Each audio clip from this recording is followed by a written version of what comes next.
Hello, everyone, and welcome to this session doing some tactics on Lichess.org in the Benoni defense for both sides, for black and for white. So, usually in most of the openings or these kinds of videos that I do, I play with only one side because I play that defense or I play that attack only from one side. But as a Catalan player, one of the best responses to the Catalan is the snake Benoni. And as a King's Indian player, I often transpose into the Benoni depending on white's response. So this one will be from both sides. This is a very interesting problem because I almost didn't do it because it looks like a mating attack. But then I decided, well, best defense is not to allow the mating attack and to give up a certain amount of material for black, as black. And so how do I win as white after black has simply said, okay, you got me. Good job. I admit I was wrong. Wouldn't we all love to hear that from certain people in our lives? So the idea is knight here, bishop here, rook takes check, pawn in, queen check. If king h8, then queen takes check is winning the house effectively, right? King goes back. There's also f6 there. So that's one line where black is effectively defending. The other line is here, here, pawn, queen, bishop, back, and then bishop h6 is mating. So black doesn't allow that line. They either play the line with f6 or they just say knight takes and you got me. Sorry, friend. And I think that's the most likely response. I think that in that case, black would love to play e5 there, at the very least getting this center going, but f5 drops and g7 shortly after. So I think the best move there is actually e6.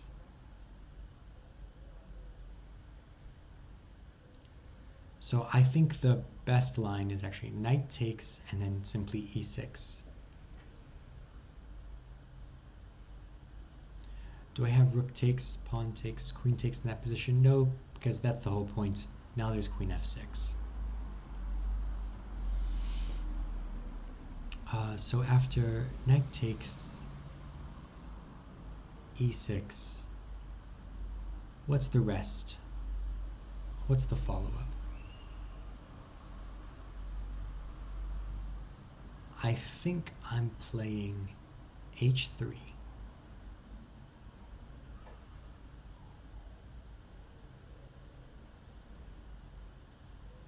If bishop takes, it's the same tactic. And if knight... I think the knight should probably go to e5. This way the knight can go back to g6. So if knight e5, then bishop d6, knight g6, and I think I'm going to take on g7. At the end of the line, I'm probably going to bring my queen to h5, and I could consider long castles. I think that's my consolidation plan. Okay, so let's start with knight takes. Does indeed take, and the computer goes for the most instructive line, and this is the line with f6. Oh, S Stockfish is not on. f6? f6 indeed. And yeah, I didn't like this line because there's less material on the board and bishops are off. Or the dark squared bishop's off. I would prefer, as black, to keep my dark squared bishop on the board as long as possible, because there's more room for human error there.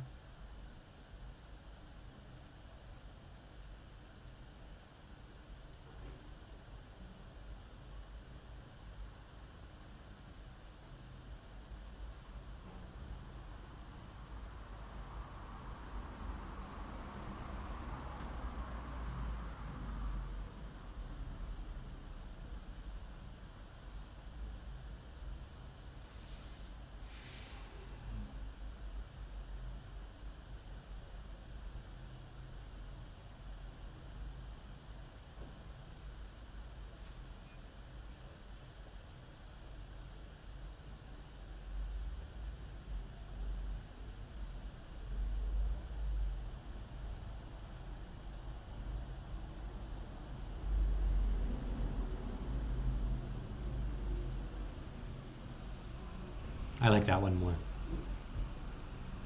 I like that line more. So if rook takes on f6, I pick up the full rook. But if bishop takes on f6 after queen takes a8, there's bishop takes g5.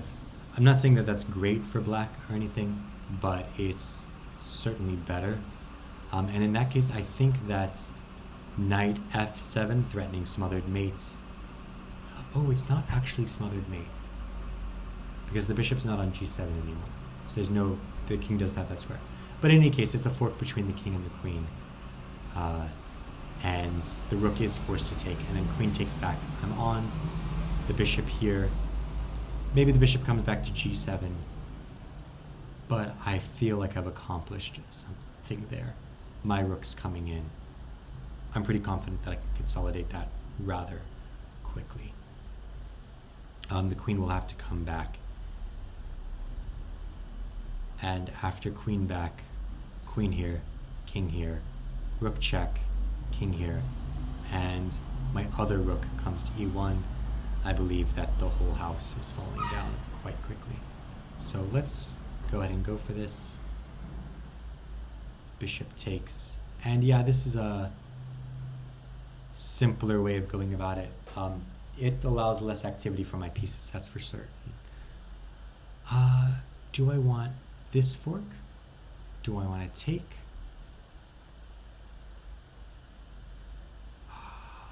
Let's fork and then take on a8. Oh, that's nice. So actually the queen line is better, except for the fact that I'm so quickly consolidating. The line that I calculated creates less material inequality for black,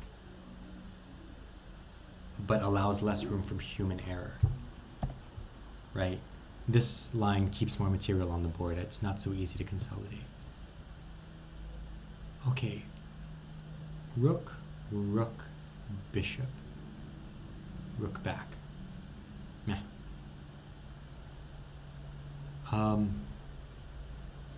Knight.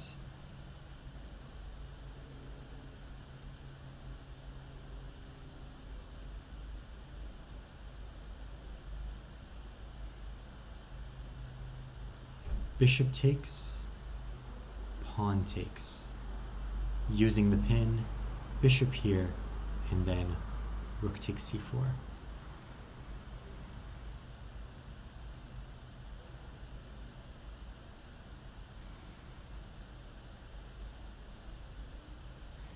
Pretty certain that's the tactic.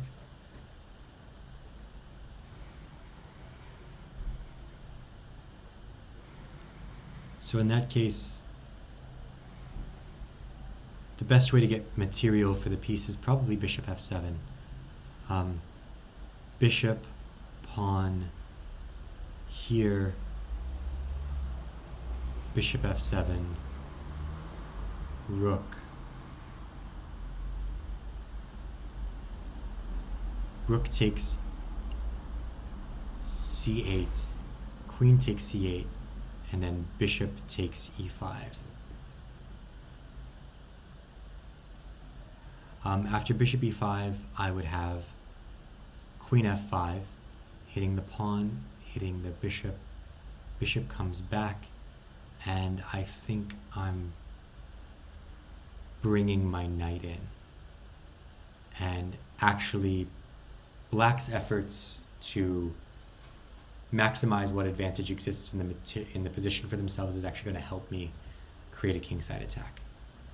I think that's what would happen in a game. This is a really beautiful problem, and I'm really enjoying the amount of vision I am getting out of this.